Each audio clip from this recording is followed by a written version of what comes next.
All right, chapter 2, we're going to look at some evidence against Esau, seeing who they are and different stuff they do. Now, we're going to look at some biblical history from Edom and also some dark age history from Edom. So we're going to start from the beginning of the Bible and kind of just go through a few scriptures to get an idea of some of the works and stuff that they did, which we know they violent people. So we're going to show you all the violent accounts of Esau in the Bible. So Genesis chapter 32, verse 6. And the messengers returned to Jacob, saying, We came to thy brother Esau, and he cometh to meet thee, and 400 men with him. Then Jacob was greatly afraid and distressed, and he divided the people that was with him, with the flocks and herds, and the camels, into two bands, and said, If Esau come to one company and smite it, meaning if Esau come to one group of people and he try to kill them or fight them, then the other group of people, which is left, shall escape. So if I remember, Jacob had to cross through the land of Edom to return back to his home. And Jacob sent messengers to Esau to say, hey, can we cross through here? But, Esau being a violent man, he came out there to meet Jacob, but with 400 men. And we see this today. When the police get called on us, and it's a so-called black man, not only do the police come, moments later, you see 3 or 4, 5, 6 more police is coming up. You like, dang, is it this serious? But if somebody come with that many people, they got to be up to something. And this was the same case here. That's why Jacob said he was greatly afraid and distressed. So he started to split up the people and the flocks of his animals and the goods. So if something happened, he wouldn't lose everything. And Jacob prayed out to the Most High, saying, Deliver me, I pray thee, from the hand of my brother, from the hand of Esau, for I fear him, lest he will come and smite me and the mother with the children, lest he will come kill me and kill the mother and the children. So now we're going to go to Exodus chapter 17, verse 13. And Joshua disconfided Amalek. Remember, Amalek is the chief tribe of Esau. So Joshua confided Amalek with his people with the edge of the sword. And the Most High said unto Moses, Write this for a memorial in the book and rehearse it in the ears of Joshua. For I will utterly put out the remembrance of Amalek from under heaven. So the Most High said he will wipe out Amalek from under heaven, meaning make them extinct. And Moses built an altar and called the name of it Jehovah Sini. For he said, Because the Lord hath sworn that Yahweh will have war with Amalek from generation to generation. So the Most High saying that he gonna completely wipe out the tribe of Amalek. Then the Most High also said that he swore to have war with Amalek from generation to generation. Now, how did the Lord have war with them from generation to generation? It was through Israel, through the Israelites, especially through the tribe of Judah. So the Lord had war with Amalek through the tribe of Judah from generation to generation. That's why under King David and King Solomon, that the Edomites was under complete subjection to us. They served us. They were our servants. During the Dark Ages, they were our servants. They tried to fight us many times, and the so-called Moors at that time, which were just the tribe of Judah going under a different name, they was destroying them. So that's how the Lord had war with them from generation to generation. Numbers chapter 20, verse 17. Please let us pass through your country. We will not go through any field or vineyard or drink any water from any well. We will travel along the king's highway and not turn to the right or to the left until we have passed through your territory. But Edom answered, You may not pass through here. If you try, we will march out and attack you with the sword. The Israelites replied, We will go along the main road, and if we or our livestock drink any of your water, we will pay for it. We want only not to pass through on foot, nothing else. And again they answered, You may not pass through. Then Edom came out against them with a large and powerful army. Since Edom refused to let them go through their territory, Israel turned away from them. I believe this is when the Israelites left Egypt. They had to pass through the land of Edom to get where the Most High was leading them to. And they were saying like, hey, we're not going to walk nowhere but along the road. Just let us buy water from you for our cattle if they need it, and we'll pay you. And what Edom say? Nope, we'll kill you if you try to come through here. That show you how these devils is. So-called white man, they don't want your money. They want to kill you. So we get in trouble. We paying all this money for lawyers and court fees. This, and that. They keep taking all our money, but that's not what they want. They want to kill you. Same case here. They didn't want the money. They just wanted them dead. But for what reason? For no reason at all. All right, now we at Deuteronomy chapter 2, verse 4. This is the Most High talking. and command thou the people, saying, Ye are to pass through the coast of your brethren, the children of Esau, which dwell in Seir, which is Mount Seir. So the Israelites always had to pass through the land of Edom, where Edom was positioned on the map. And they shall be afraid of you. Take ye good heed unto yourselves, therefore. Meddle not with. So they was telling us, don't meddle with them. Don't mingle with them. Don't talk. Don't hang around them. And for dang sure, don't marry them like we did during the Dark Ages. That's one of the reasons why we failed, because we started mixing the holy seed with the seed of the serpent. For I will not give you their land, no, not so much as a footbreadth, because I have given Mount Seir unto Esau for possession. Now, why was Mount Seir given to Esau? Mount Seir was given to Esau because the tall mountain-like structures, they protected Esau from the sun. Because remember, they was cursed from the earth. So wherever they went, the sun was there, and we're gonna see pictures of Mount Seir today because those cities are still there. They're tourist attractions now, but that's why the Most High gave them Mount Seir, so they had protection from the sun. Now we're gonna go to 1 Samuel chapter 22, verse 18. And the king said to Doeg, Turn thou and fall upon the priests. And Doeg the Edomite, the so-called white man, and he fell upon the priests and slew on that day 85 persons that did wear a linen ephod.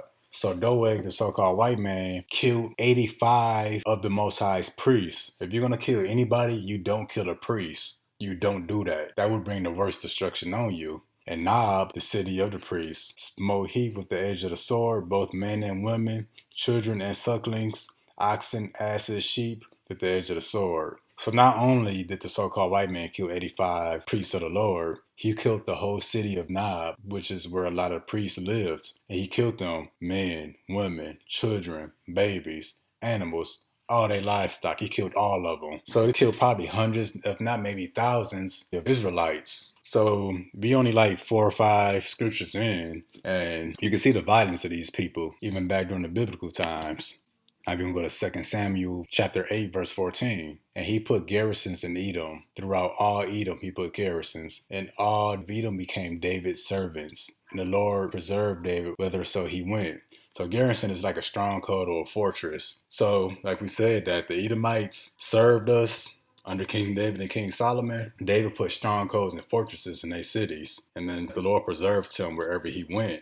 It said that because, anytime David was around these Edomites or in the land of Edom, David was in danger. And we're going to see later on down the line, David's going to pray to the Most High saying, Please save me from the deceitful and the bloody man, which is Esau, the Edomites, the so-called white people. They're the deceitful, bloody man. 2 Kings chapter 8 verse 20. In his days, Edom revolted from under the hand of Judah and made a king over them. So Edom fought us, so they could have a king over themselves, because we was king over Edom, David was. Yet Edom revolted from under the hand of Judah until this day. So it's pretty much saying Edom revolted against Judah during the ancient times and during the Dark Ages. They was fighting against us then, fighting against us later on down the line, and fighting against us now, except now they on top this time. Now we're going to go to Joshua chapter 24, verse 4. And I gave unto Isaac, Jacob, and Esau, and I gave unto Esau Mount Seir to possess it, but Jacob, his children, went down into Egypt. Pretty much another scripture saying that Most High gave Mount Seir to Esau. And I'm putting an emphasis on this because we're going to see why later. Actually, we're going to see now.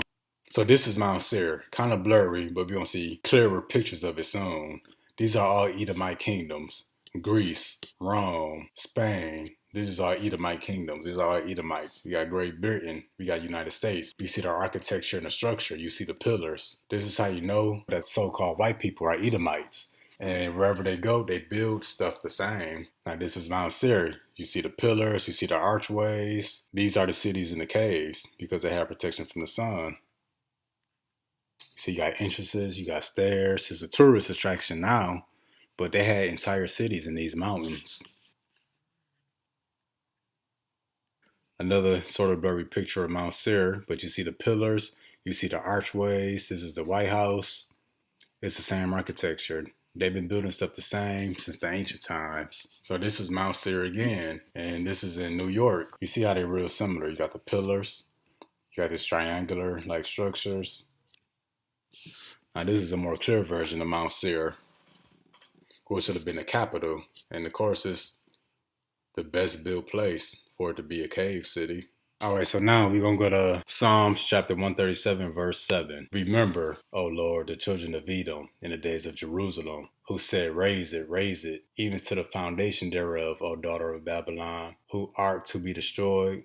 So what happened here, when Babylon overtook Jerusalem, they destroyed the temple, they destroyed the city, all the way down to the foundations. But when they was taking us captives and destroying the city, Edom, the Edomites, the so-called white people, they was there watching us getting took into captivity. They was watching our cities get destroyed, and they was cheering on the Babylonians.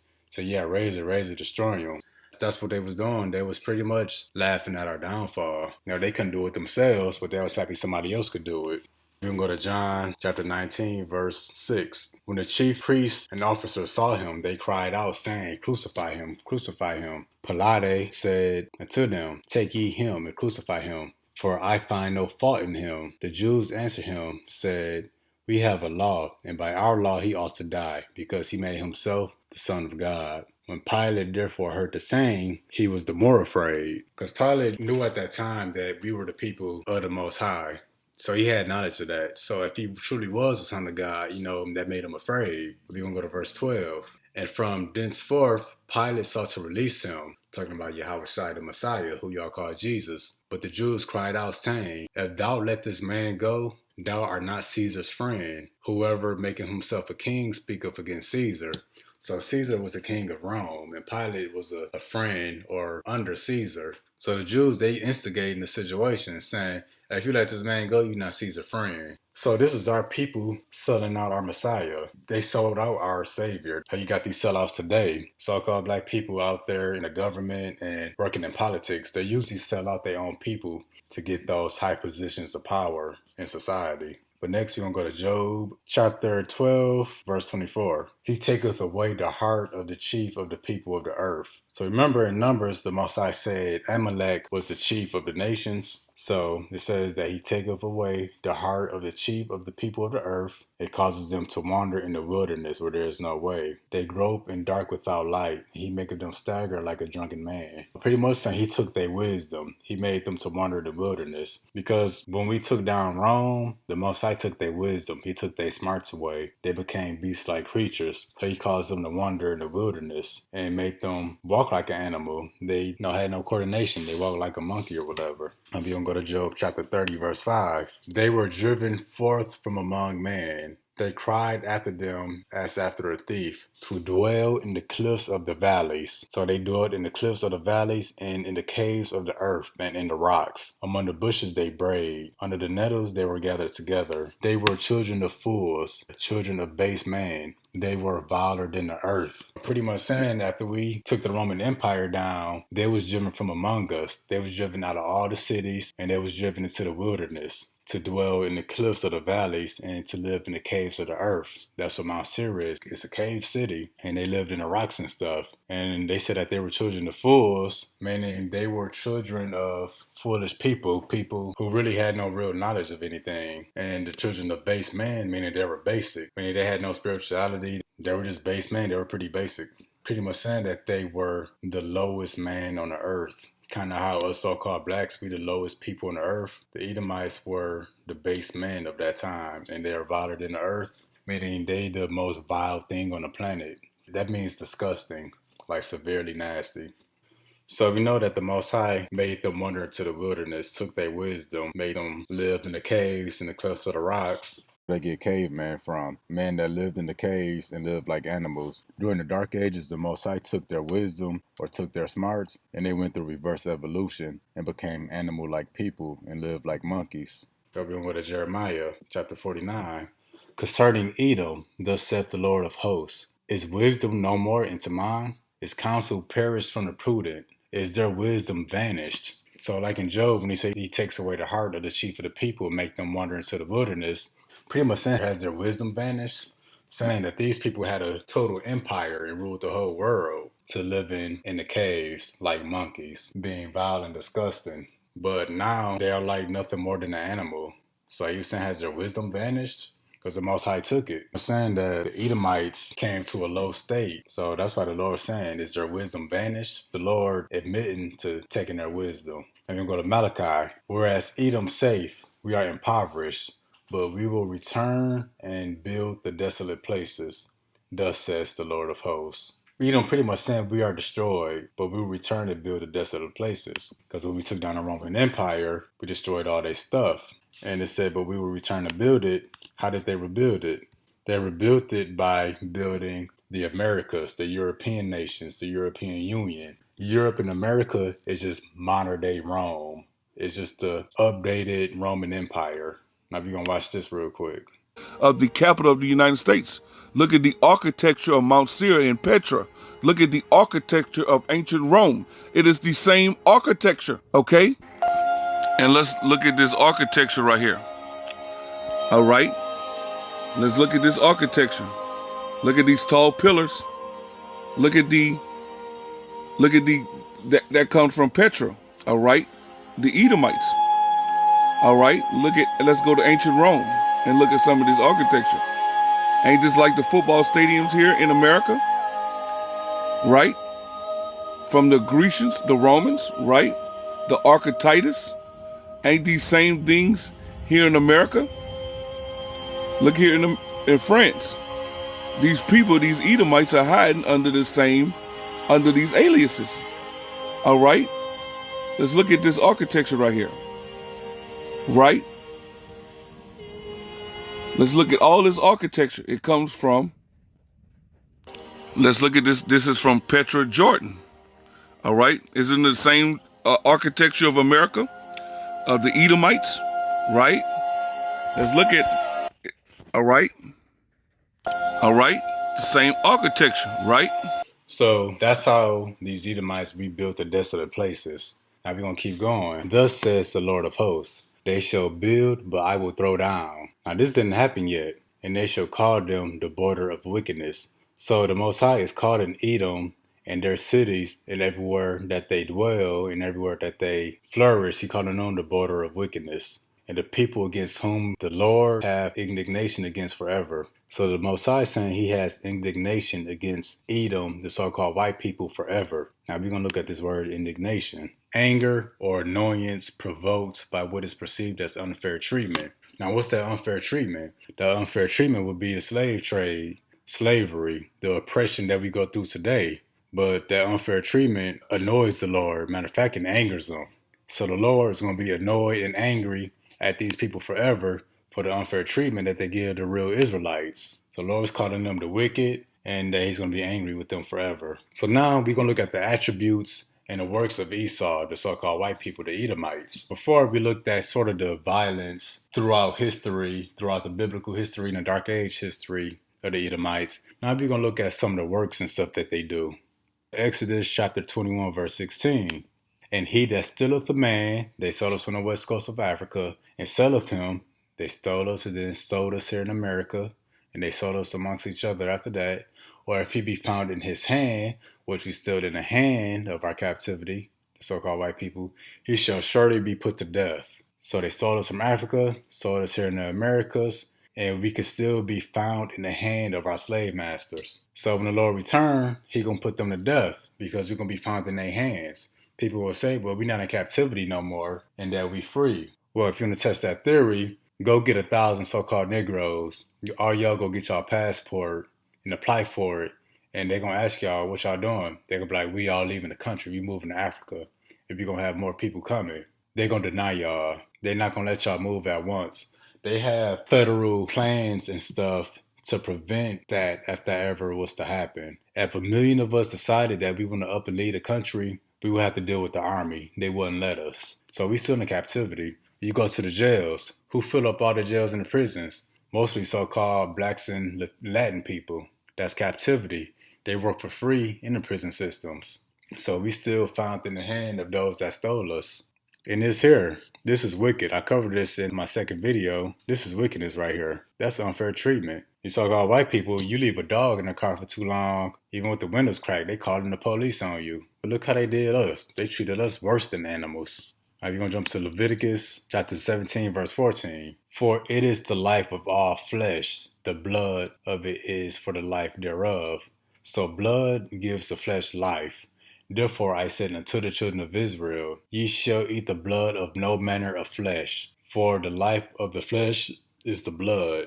Whosoever eateth it shall be cut off. The Most High saying don't eat nothing bloody. And the so-called white people, the Edomites, how they like their meat. Rare, medium rare. It's a commandment not to eat blood. So eating bloody meat is a sin. They eat more blood than anybody. That's why they that bloody man that the Bible speak of. They the bloody and deceitful man. I'm going to jump to Leviticus chapter 24. And he that killeth any man shall surely be put to death. So killing anybody unjustly is a punishment worthy of death. Not no jail time with possibility of parole, not life in prison, but the death penalty. They hanging us still, they shall surely be put to death. All these police is killing us, talking about they fear for their life, shall surely be put to death. They killing us in the hospitals, they shall surely be put to death. So we're going to show that white skin and blonde hair is considered unclean to the Most High. We already said that the Most High cursed Cain and took away his pigment. And we showed how the Most High cursed Miriam and took away some of her pigment, made part of her white. So I'm going to go now to Leviticus chapter 13, verse 2 and 3. When a man shall have in the skin of his flesh a rising, a scab, or a bright spot, a white spot, and it be in the skin of his flesh like a plague of leprosy, then he shall be brought unto Aaron the priest, or unto one of his sons the priest. And the priest shall look on the plague in the skin of the flesh. And when the hair in the plague is turned white, so when the hair of that spot is turned blonde or white, and the plague in sight is deeper than the skin of the flesh, it is a plague of leprosy. So leprosy is a bright spot, a white spot with white hair or blonde hair. That's leprosy. So their body is just fully covered in leprosy. They don't even know it. And the priest shall look on him and pronounce him unclean. So bright color flesh, white color hair, that's considered unclean. Not silver or gray hair that comes with wisdom and aging. So now we're going to jump to Leviticus chapter 13, verse 19 and 22. We're going to continue on with this. And in the place of the boil, where there be a white rising or a bright spot, white and somewhat reddish, and it be showed to the priest, and when the priest see it, behold, it be in sight lower than the skin, and the hair be turned white or blonde, the priest shall pronounce him unclean. It is a plague of leprosy broken out on the boil. But if the priest look on it, and behold, there be no white hairs in it, or no blonde hairs, and if it be not lower than the skin, but be somewhat dark, then the priest shall shut him up 7 days. So if there's a bright spot with white skin, it's considered unclean. But if the priest look and the spot be somewhat dark, meaning they getting their color back because they was dark people, the priest gonna have them social distance for like a week until he get all his color back, until he get all his pigment back. That's us showing here that blonde hair and white skin is considered unclean, and it's actually leprosy. But they just full-fledged leprosy. All right, we can see. Got a bright spot. This is leprosy. This is not vitiligo like they said Michael Jackson had. Like we covered that in my first video. They don't want you to know that it's a curse or a punishment from the Most High. But this is leprosy. And people will say, well, why do kids and all these people who probably never did nothing, why they get it? Well, we got to remember regeneration. You don't know what these people did in their past lives. For example, when the Most High tricked Esau into giving the birthright and the blessing to Jacob, Esau like, dang, I ain't even do nothing. But Esau don't know that he was Cain in a previous lifetime and that he killed his own brother for the respect that the Most High had for his brother. So you don't know what these people did before. So that's the judgment and the punishment from the Most High. So now we're going to jump to Numbers, chapter 35, verse 33. So ye shall not pollute the land. Now let's look at this kind of pollution wherein ye are. For blood it defileth the land. Blood pollutes the land. And the land cannot be cleansed of the blood that is shed therein, but by the blood of him that shed it. So when Christopher Columbus and these fake Europeans came over here to the Americas, they slaughtered the Native Americans. The land polluted now because their blood is all over the land. They killed over 100 million Native Americans. So you got hundreds of millions of bodies all over this country. That's why the land polluted. And you watch these movies like Paranormal Activity, or you see white people always getting haunted by spirits. Or for example, if you somewhere, you say, oh, this place haunted. And you might have somebody say, oh, it must be on the Indian burial ground. Man, that stuff's true. That stuff got some truth in it. That stuff is real. White people getting haunted by spirits and stuff, that's a curse from the Most High to make them suffer while they live for what they did to the so-called Native Americans. So not only is the soil of America polluted, but the only way that this land can be cleansed is that them who shed the blood, their blood be spilled. So if they killed 150 Native Americans, how can we cleanse this land? 150 million white people blood must be spilled on his land. That's going to happen. So that's the only way to clean the land. So right now the land is deeply polluted. And not only them, they killing us. They killed us all during the slavery time. They're killing us now. So the land is only getting more and more polluted as time goes on. So that means more and more and more of these Edomites must be killed to clean this land. Now we have Deuteronomy verse 24, verse 14. Thou shalt not oppress a hired servant that is poor and needy, whether he be of thy brethren or of thy strangers that are in land within thy gates. So if we a servant, whether we from the same nationality or different nationality, which will make us a stranger, you're not supposed to oppress us. Him who is poor and needy, you're not supposed to oppress them. And what's oppression? Underpaying them, making them work for free, making them work under unfair conditions, beating them, giving them unfair punishment, not feeding them, giving them scraps, raping them. That's oppression. And that's what the so-called white men do to us. They oppress us. Psalms chapter 5, verse 6. Thou shalt destroy them that speak leasing. Yahweh will abhor the bloody and deceitful man. Abhor means to hate. Matter of fact, we're going to pull that up real quick. Regard with disgust and hatred. So the Most High Yahweh is disgusted and hates the so-called bloody and deceitful man. Notice that it says man, which is singular. It's not talking about the so-called Chinese man, the Arab man, the Japanese man, because it would have said bloody and deceitful men. But it's a specific group of people he's talking about. Now we're going to jump to Psalms chapter 50, verse 16. But unto the wicked God saith, what hast thou to do to declare my statutes? Or that thou shouldest take my covenant into thy mouth, saying thou hatest instruction and castest my words behind thee. I got a video for y'all to check out real quick. Religionists agree with her. She could not have substituted the observance of Sunday, the first day of the week, for the observance of Saturday, the seventh day, a change for which there is no scriptural authority. Stephen Keenan, A Doctrinal Catechism, page 174. There is but one church on the face of the earth which has the power or claims power to make laws binding on the conscience, binding before God, binding under penalty of hellfire. For instance, the institution of Sunday. What right has any other church to keep this day?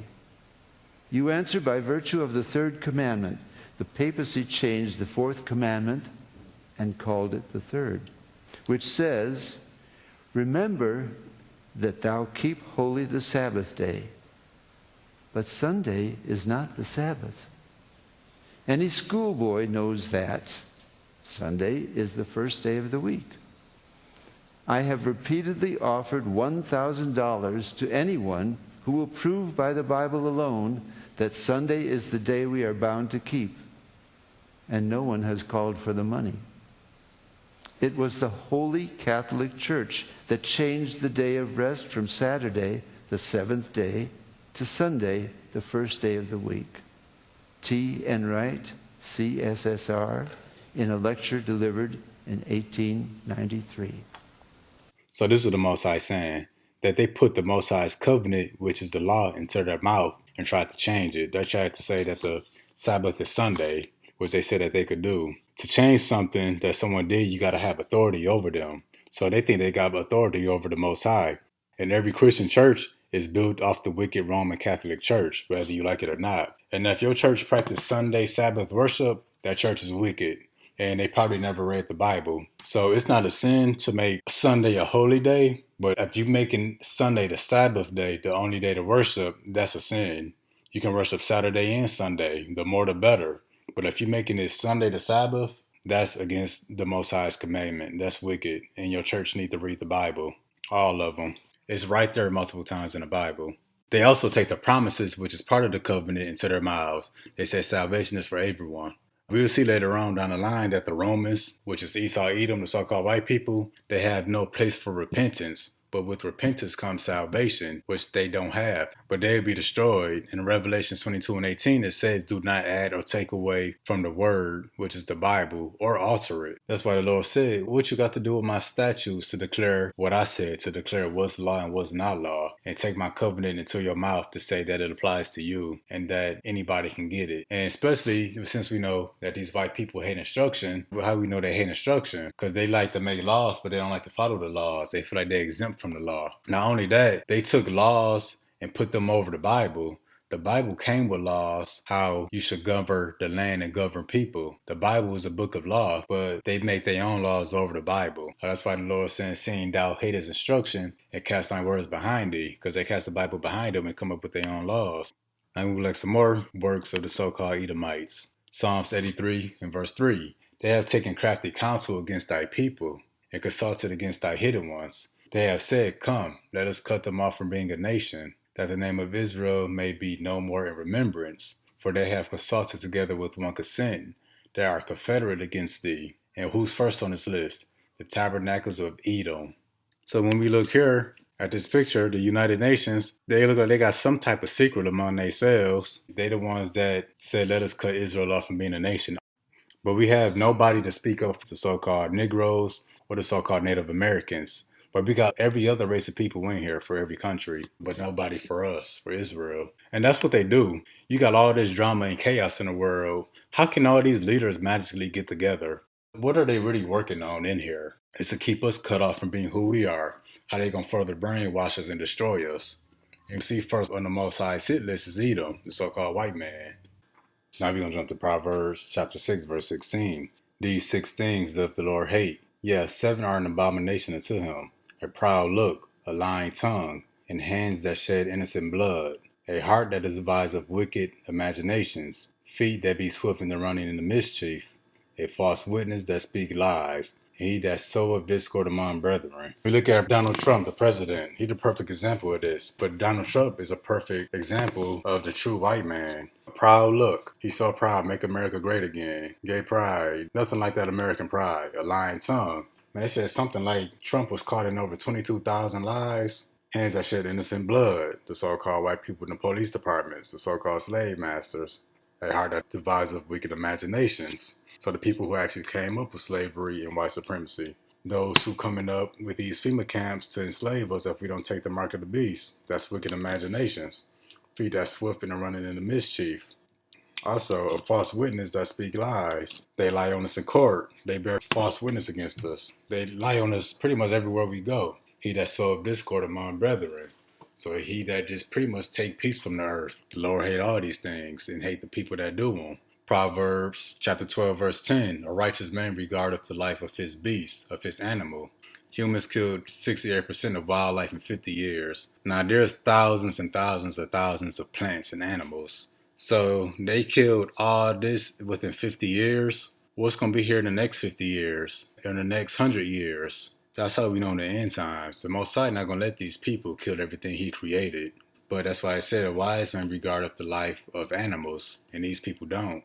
That's why you got birds dropping out the sky. You got whales washing up on the beach committing suicide. Why do you think the whales committing suicide? You got all this oil and trash and plastic in the water. When they do autopsies on these whales, the whales be having cups and plastic all in their lungs, plastic bottles, McDonald's wrappers, all in their lungs. These animals sick, and they sick of us. But now we're going to jump to Isaiah chapter 2, verse 19. And they shall go into the holes of the rocks, which be Mount Seir and the Caucasus Mountains, and into the caves of the earth, for the fear of the Most High, for the glory of his majesty, when he ariseth to shake terribly the earth. So when they come back, they're going to go into their underground bunkers, which I'm going to show a video of that later on. Those underground bunkers is just modern day Mount Seir bull crap. Jeremiah chapter 22, verse 13. Woe unto him that buildeth his house by unrighteousness, and his chambers by wrong, that useth his neighbor's service without wages, and giveth him not for his work. So how was America built? It was built by unrighteousness. They killed the people that lived there. They stole us from another land, enslaved us, mistreated us, and tortured us till we built all of America. He that uses his neighbor's service without wages, that's forced slavery. That's working for free. That's why they was talking about reparations, because they was talking about all the unpaid wages that our ancestors worked for and built in America. So woe means destruction. So destruction to him who used our service and our work but didn't pay us.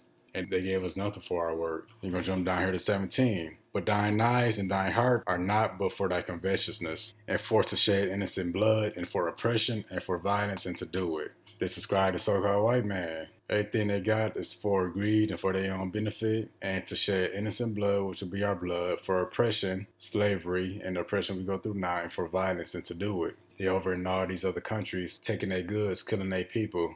They talk about they fight a war on terror. They the terror. Like we're going to jump to Obadiah. Chapter 1, verse 5. The thieves came to thee, of robbers by night. How art thou cut off? For they have not stolen till they had enough. So the Lord is saying they stole everything. And even when they had enough, they gonna still keep stealing. If we look at this slide here.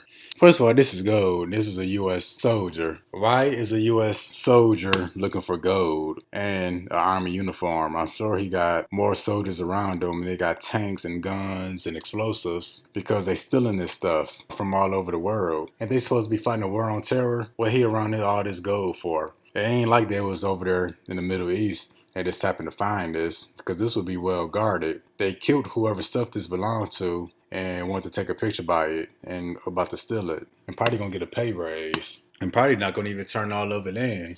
They gonna keep something to take home. Now if you look at this picture here, this is all the different stuff that they get from all over Africa. So when they talk about looting, they the real looters. Don't nobody loot better than them. Alright, so now we're gonna jump to Habakkuk chapter 2, verse 12. Woe to him that buildeth a town on blood, establisheth a city by iniquity. So America was built on blood. So to destruction to them for building this town on blood, or this country. Now we in John 10 and 10. The thief cometh not, but for to steal and to kill and to destroy. So the so-called white man, they steal, kill, and destroy. They stole us on the west coast of Africa. They killed the Native Americans that lived here in America. And they brought us over to America to kill us and then eventually destroy us by completely wiping us out.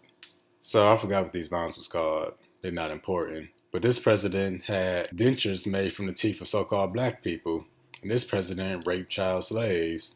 This president hated Indians. Said the only good Indian is a dead Indian. I think this Lincoln right here, who they said freed us, he had the largest mass hanging in the U.S.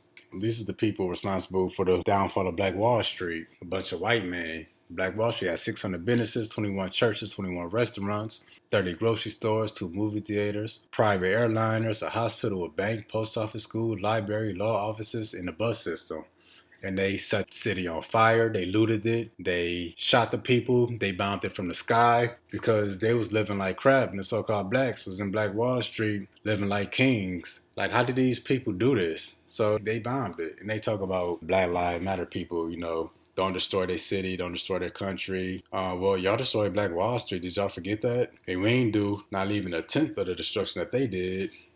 But you have to realize that, yes, the involvement of violence in black folks comes from that long history that the president was talking about, that we have to remember that we learned from some of the best. They had some white boys came over here that did the first beheadings in Point Coupee, Louisiana, where I'm from. Slave insurrection, that was the way you dealt with it. Tuskegee syphilis incident. We're going to see how black men die if they have syphilis, but we pretend we treat them with penicillin, and we're just going to watch the pathology of how they die. Now, that wasn't back 200 years ago. That was 1930 to 1974.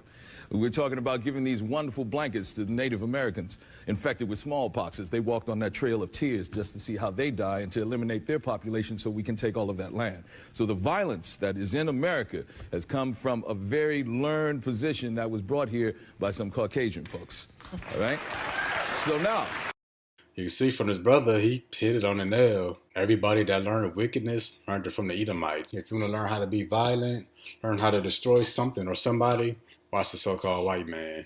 I'm going to go to Acts 5 and 30. The God of our fathers raised up Yahweh Shai, whom ye salute and hanged on a tree. So the Romans, not only did they crucify the Messiah, they hung him on a tree. But you won't see that in the Passion of Christ. You won't see that in movies dealing with the Messiah. Because they don't want you to know that they hung him. Because we're the only people that get hung. And they would tell us if they hung the Messiah and they hang black people, only black people get hung, That would tell you right there the Messiah must have been black. Yahweh Shai was black. Because we the only ones that get that treatment, even amongst Israel. Now we can jump to James chapter 2, verse 2. For if there come unto your assembly a man with a gold ring and goodly apparel, and there come also in a poor man in vile raiment, and ye have respect to him that weareth the gay clothing, which means the good clothing, and say unto him, sit thou here in a good place, and say to the poor, stand thou there, or sit here under my footstool. Are ye not then partial in yourselves, and are become judges of evil thoughts? You're going to go down to verse 9. But if ye have respects to persons, ye commit sin, and are convinced of the law as transgressors. That's pretty much saying this is prejudice, this is racism. You see a white man with a gold ring and a briefcase coming there, you're nice to him. You're giving him all the good treatment. Or you see one of us come in there, maybe we need some gym clothes or something, or, we ain't got to be all the way poor. But you look at the white man, give him the best treatment, and you look at us, and you give us the bad treatment, that's racism, that's prejudice, that's a sin. That's why verse 9 said, if ye have respect to persons, ye commit sin. So racism is a sin. So all these racist acts, prejudice acts that they do day to day, that's more and more sin piling up every day. So now we're going to look at the God complex of the so-called white man, the Edomites, because they feel like they God. They feel like they above anything and everybody, and that's in the scriptures. So you're going to jump to Deuteronomy chapter 32, verse 27. Were it not that I feared the wrath of the enemy, lest their adversaries should behave themselves strangely, and lest they should say, our hand is high, for the Lord hath not done all this. So for the white man to live in the caves and to raise them up to have this empire, which is called America, the Most High raised them up to get all this. They didn't get all this on their own. That's why the scriptures say, lest they should say our hand is high, and the Lord have not done all this. For they are a nation void of counsel, neither is there any understanding in them. That's why I believe in Job, it said that they were the children of fools, because they have no counsel, they have no understanding. They don't understand that the Most High raised them up to have all this stuff, that they didn't just do it on their own. The Numbers, the Most High said, that they were wise, that they understood this, that they will consider their latter end, that he will have war on Amalek, and that in the latter end that they will perish forever. So we in Ezekiel chapter 28, verse 2. Because thine heart is lifted up, and thou hast said, I am a God. I sit in the seat of God in the midst of the seas. Yet thou art a man, and not God. Though thou set thine heart as the heart of God, behold, thou art wiser than Daniel. There is no secret that they can hide from thee. Well, it's pretty much saying that they feel like they God because they know any and everything. And that's why it also says they are wiser than Daniel. There is no secret that they can hide from thee. That's when you watch the Animal Planet. They know what the animals eat, at what time, how they eat it. They know how they give birth, how they mate. They know things that go on in the dark. They know things that go on underwater, because there's nothing that they can hide from thee. They feel like they God, that they know everything and can find out everything. But also, for them to know all this stuff, they know that we the true people of Israel and we the real Jews. And they also know who they are in the Bible. If they know all this other stuff, you know dang well they know the Bible better than we do. Maybe not your average Edomite, but the elites, the Rothschilds, the government, the CIA, the Illuminati, they know all that stuff. They know who control everything. They know who we are and they know who they are. And they know what's in the end for them. So Obadiah chapter 1 verse 3. The pride of thine heart hath deceived thee, thou that dwellest in the clefts of the rock, whose habitation is high, that saith in his heart, who shall bring me down to the ground? Though thou exalt thyself as the eagle, and thou set thy nest among the stars, thence I will bring thee down, saith the Lord. So the Most High is saying, your heart deceived you who dwelt in the clefts of the rock. Pretty much saying, oh, you are high and mighty now, but your heart tricking you. Just because you high and mighty don't mean you always been high and mighty. You that came from the rocks, who came from the caves, don't forget that you was a caveman. That's what the Lord is saying here. And they say in their heart, who shall bring me down to the ground? Because they feel like they triumph at everything. They the conquerors of the world. They feel like, man, we came this far, we can never go back. Who gonna bring us down? They feel like they above any and everybody. And though exalt themselves as an eagle, because if you look on the back of a quarter and the back of a dollar, it got an eagle on it. And not only that, the national bird of America is the bald eagle. This is another hint that the Most High gave to us who will read the Bible in the end times to know that the Edomites are the so-called white people. And thou set thy nest among the stars. What's the nest? The nest could be the space station, the satellites, oh, they want to go land on the moon and make cities on the moon. Let's look at the definition of nest, or another definition. So nest, we got a place of rest, retreat. That could be a space station.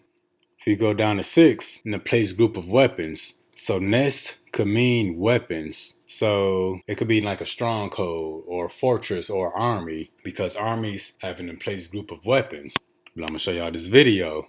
When it comes to space, too often, for too many years, our dreams of exploration and discovery were really squandered by politics and bureaucracy, and we knocked that out. So important for our psyche, what you're doing. It's going to be important monetarily and militarily, but so important for right up here, the psyche. We don't want China and Russia and other countries leading us. We've always led. We've gone way far afield for decades now, having to do with our subject today. We're going to be the leader by far. We're behind you 1,000%. When it comes to defending America, it is not enough to merely have an American presence in space. We must have American dominance in space. So important. Very importantly, I'm hereby directing the Department of Defense and Pentagon to immediately begin the process necessary to establish a Space Force as the 6th branch of the armed forces. That's a big statement. I am instructing my administration to embrace the budding commercial space industry. We are modernizing out-of-date space regulations. They're way out of date. They haven't been changed in many, many years. And today we're taking one more step to unleash the power of American ingenuity. In a few moments, I will sign a new directive to federal departments and agencies. They will work together with American industry to implement a state-of-the-art framework for space traffic management. Now you see from the video, we got major poverty issues in America. So what they need a Space Force for? They know the Most High going to be cracking the sky soon when he return. And they're going to try to fight the Most High out of desperation. That's why they talking about they want to militarize space. That's why all these nations in a race to try to have the most nuclear weapons. To us, it'll seem like, oh, these countries want all these nuclear weapons so that they can destroy each other. That's true. But in the end, they're going to try to fight against the Most High when he returns. But the Most High going to return to destroy them for the wickedness that they committed for thousands and thousands of years. Now we are Isaiah chapter 29, verse 15. Woe unto them that seek deep to hide their counsel from the Most High, and their works are in the dark. And they say, who seeth us, and who knoweth us? So like in that meeting with the UN, you had all them touching that white ball. They sit there probably underground, wherever they be, thinking, okay, nobody see us, and nobody know we here. But the Most High see y'all.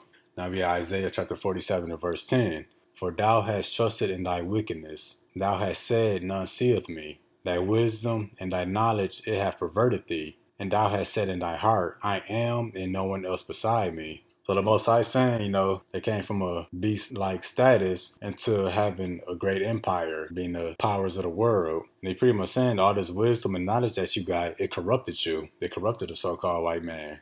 That's why they feel like in their heart, they above any and everybody. That's why in the Pledge of Allegiance, they say one nation under God, which they wanted to take that under God part out. And that's what it's saying here. They say in thy heart, I am, and no one else beside me. That's that God complex they got. Like little man syndrome, they got think they God syndrome. Now we have Isaiah chapter 59, verse 4. None calleth for justice, nor any pleadeth for truth. There is no justice or truth in this nation. They trust in vanity and speak lies. They conceive mischief and bring forth iniquity. Their works are works of iniquity, and the act of violence is in their hands. Their feet run to evil, and they make haste to shed innocent blood. Their thoughts are thoughts of iniquity. Wasting and destruction are in their paths. The Bible describes the mentality of the Edomites, the so-called whites, and how they operate. Nothing good ever comes from them. They're violent, and they liars, and they murder everywhere they go. They went from being a caveman to the Most High raising them up, and now they control the world and oppress the whole world. To top it off, they have a Space Force now so they can fight against the Most High when he returns. The ultimate plan is to destroy us, the Israelites, first, and then destroy our God. Reach into my pocket. Read to him the 29th scroll, 6th verse. Beware the beast man, for he is the devil's pawn. Alone among God's primates, he kills for sport, or lust, or greed. Yea, he will murder his brother to possess his brother's land. Let him not breed in great numbers, for he will make a desert of his home and yours. Shun him. Drive him back into his jungle lair, for he is the harbinger of death. I found nothing in the cave to alter that conception of man, and I still live by its injunction.